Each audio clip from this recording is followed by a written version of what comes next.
Hey everybody, Keith with On Time Construction Consulting. So this is the project in Bay Hill, Dr. Phillips, that we started yesterday.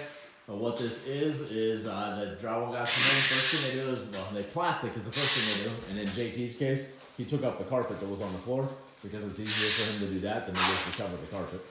So he did that stuff. But then what he does is he screws off all the ceilings. That's what you see here.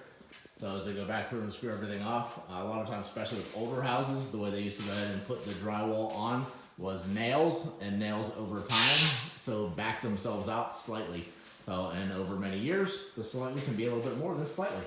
And that's how you end up getting some sag in your ceilings and things like that. You go ahead and do this, so you screw them back off, so it keeps it up there nice and tight. Whenever you go ahead, and in this case, we're going ahead and skimming, which is what you see right there. That's why you see the difference in color. So the darker color over here, so is the new.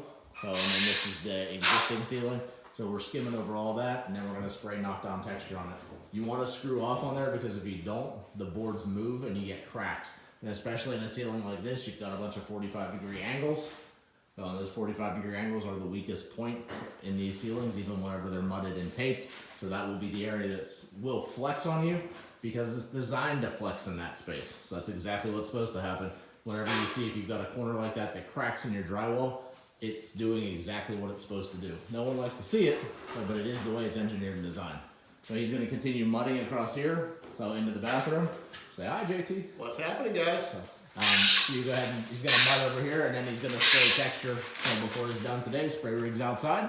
So he's gonna, as long as everything goes the way he wants it to, that is the plan. And then we'll be on to flooring next week in this space. So, and then we'll start on phase 2 in here coming up soon. Stay tuned.